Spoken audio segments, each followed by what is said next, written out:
E aí, pessoal, neste vídeo vamos falar sobre operações. Quando se fala de programação, estamos falando de dois tipos de operações: as aritméticas e operações lógicas. Provavelmente você é bem familiar com operações aritméticas, mas nem todo mundo é familiarizado com operações lógicas, então vou mostrar para vocês do que se trata. Vamos lá. Se você está aqui pela primeira vez ou se você ainda não se inscreveu no meu canal, fica aqui a dica e o pedido. Se inscreve, só clicar aqui no botãozinho se inscrever. Não paga nada, é de graça. Eu sempre trago conteúdo sobre programação, sobre tecnologia, assuntos em gerais nos quais, fazem parte desse mundo. E, bom, se você gosta desse tipo de conteúdo, desse tipo de assunto, imagino que sim, porque se você está vendo esse vídeo, imagino que você gosta. Então, se inscreva no canal.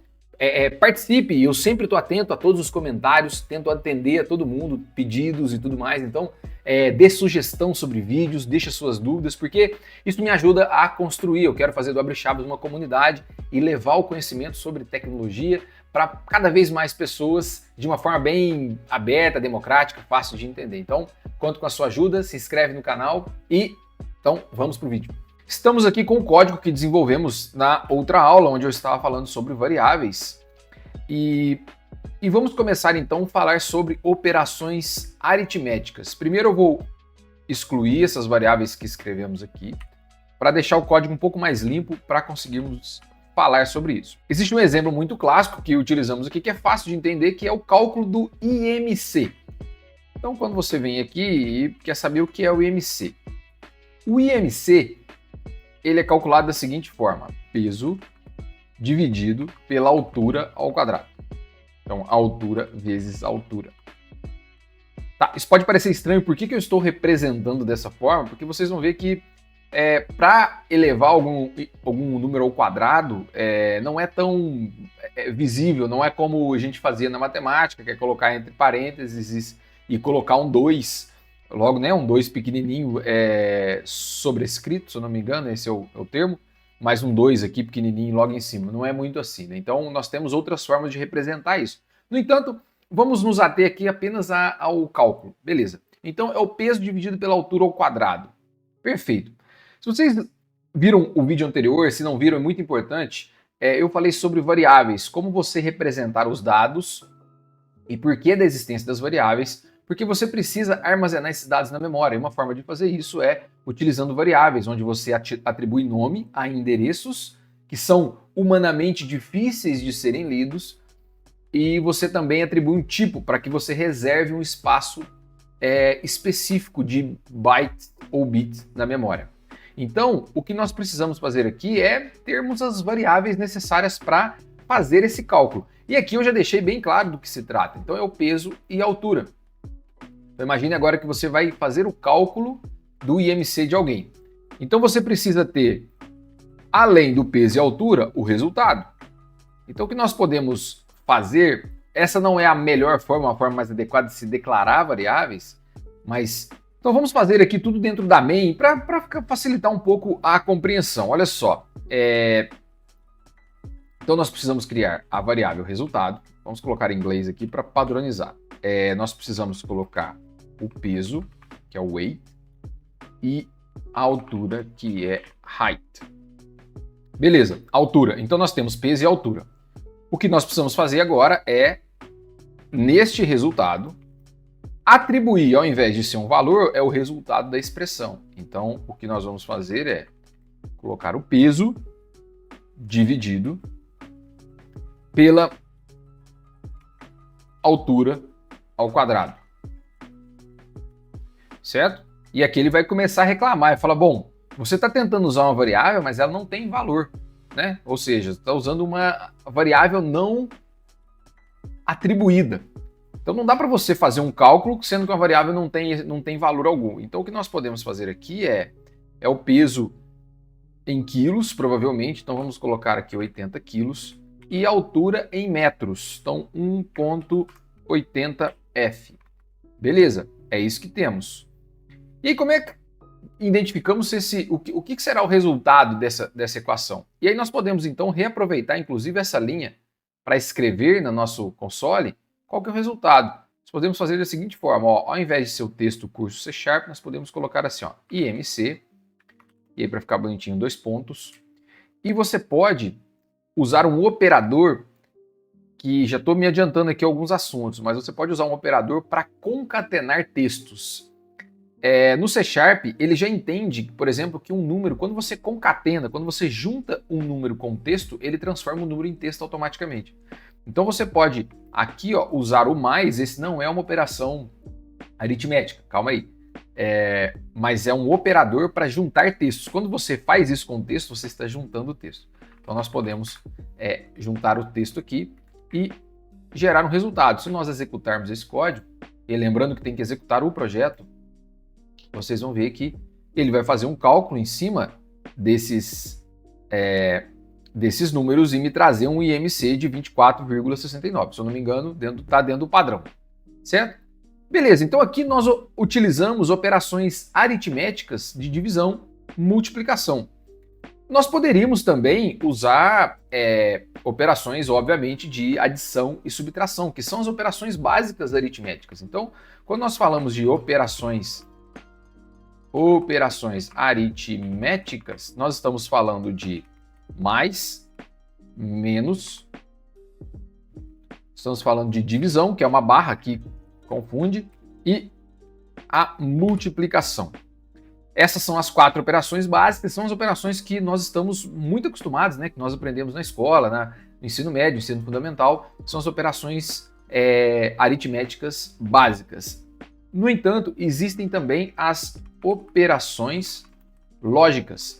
E essa aqui pode ser talvez a mais importante, a que você deva dar mais atenção, porque é amplamente utilizada quando você escreve código, e ela tem um papel fundamental de decidir pelo seu código, dar, de certa forma, inteligência ao seu código. Eu não estou falando de inteligência artificial aqui, nada disso, mas é dar inteligência, é permitir com que o seu código tome caminhos diferentes para que você consiga atender requisitos e, enfim, fazer com que seu código seja, às vezes, performático, ele consiga responder e trazer o resultado que você deseja.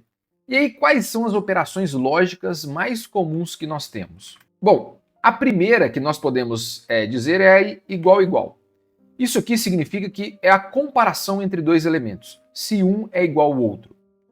Depois você tem outra operação que é o diferente. E como é que nós representamos o diferente? Que é o contrário do igual. É uma exclamação e um igual. Certo? Então, se você colocar um igual só, um igual, você na verdade está atribuindo o valor da direita para a esquerda. Então esse é um operador de atribuição, isso não é comparação. Quando você quer comparar no C Sharp, você utiliza igual igual. E em muitas linguagens é igual igual e exclamação igual para representar a comparação e a diferença. Certo? Outra operador é o maior. Então, se você é sempre a boca do jacaré aí, quando aprendi lá no ensino fundamental, nunca mais esqueci. Então, a boca do jacaré é o maior. Quando você utiliza esse sinal de maior, quer dizer que o sinal da esquerda, o operador da esquerda, é maior do que o operador da direita. Essa é a comparação. Então, é o sinal de maior. Além do sinal de maior, você também tem o maior ou igual. Maior ou igual. Ou seja, um é maior. Então, já que eu vou para os exemplos, vamos colocar todos aqui que depois eu vou fazer um a um. Ao contrário do maior, você tem o menor, que é o menor, depois você tem o menor ou igual, e aí depois você tem a negação, que é o contrário, quando você quer inverter o sinal, que é apenas exclamação. Então é a negação. Todas as operações lógicas, elas vão retornar apenas 2 resultados, sempre, se é verdadeiro ou falso. Esse é o resultado. E aqui em programação, obviamente, que nós representamos com o valor true ou false.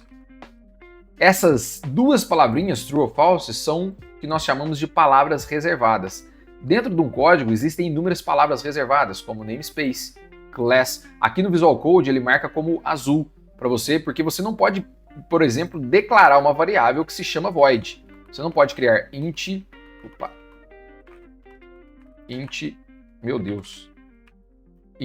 void igual a 10. Você não pode fazer isso, por exemplo, porque void é uma palavra reservada, ele não vai entender do que se trata. Então você é obrigado a não utilizar palavras reservadas para declarar qualquer nome, qualquer coisa. E aí vai te ajudar muito quando você entende quais são as palavras reservadas de uma determinada linguagem para que você consiga utilizar e criar as coisas que você deseja. Mas vamos lá. Voltando aqui às operações lógicas, então você tem true ou false.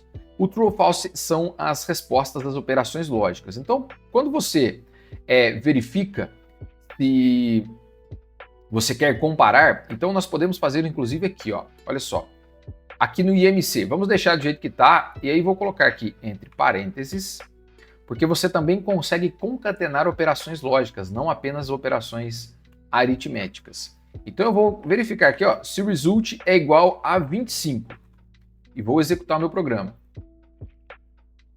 Veja bem o que vai acontecer. Nós vimos anteriormente que o resultado era 24. Então o que ele vai fazer, ó, ele vai retornar um false. Beleza, o result não é igual a 25, literalmente. Vamos usar um outro aqui. Então o result é diferente de 25? Lembra de salvar. Se você está fazendo alterações, lembra de salvar aqui no program, porque quando ficar a bolinha branca aqui é porque o seu arquivo foi editado e você precisa salvá-lo. Porque se você executar e sem salvar, ele vai executar a versão anterior e você não vai ver o resultado esperado. Então aqui quando você compara o result diferente de 25, o que ele retorna? Verdadeiro. Sim, de fato. A primeira execução que fizemos é que o valor era 24,69. Então você está verificando IMC. Aqui, obviamente, não está muito legível, né? IMC, dois pontos, result e tal. Mas só para nós entendermos as operações. Então, no primeiro momento que nós fizemos igual, ele retornou falso. Agora que falamos que é diferente, ele retorna verdadeiro. Sim, é diferente. Não é 25, é 24. Então, se nós fizermos que o result é maior, por exemplo, que 25, não, ele é falso. Obviamente, se ele não é maior, ele também não é maior ou igual. Então é a mesma coisa. E aí um fato muito importante para vocês entenderem a diferença entre maior e igual, eu vou criar uma variável aqui, ó, que é int valor teste, só para nós entendermos. Ó, e vou colocar aqui 25, tá? Que é um valor arbitrário só para testar. Então se eu pegar aqui, eu trocar o result por valor teste, e colocar maior que 25 e executar, vocês vão ver que o retorno é falso. Por que é falso? Porque literalmente 25 não é, o valor teste não é maior do que 25, ele é igual a 25. Mas se você trocar por maior ou igual, você executar, você vai ver que agora ele vai retornar true, porque de fato ele é maior ou igual. Se ele for igual, perfeito, isso atende a nossa operação lógica, ela retorna verdadeiro. Caso contrário, ela retorna falso. Então, isso é muito do conceito de conjuntos da matemática, lá quando você era incluso, não incluso. Então, todo aquele conceito que talvez você não... Pode ser que você não se lembre, mas... Então, o maior igual, ele inclui o valor. O maior, ele não inclui o valor. Então, vamos voltar aqui ao nosso teste e voltar aqui ao result. Tá. E outra coisa, que se nós verificarmos se ele é menor, menor do que 25. E aqui, obviamente, ele vai retornar verdadeiro. Então, só observarmos aqui, ó, verdadeiro. E aí, se ele é menor, ele é também menor ou igual. E aí, então, você vai... Nós também teremos verdadeiro. Eu nem vou executar essa operação. Então, como que utilizamos a negação? Bom, a negação fica para o próximo vídeo. E eu espero vocês lá, porque vamos falar de outros operadores, lógicos também. Te vejo lá, um abraço.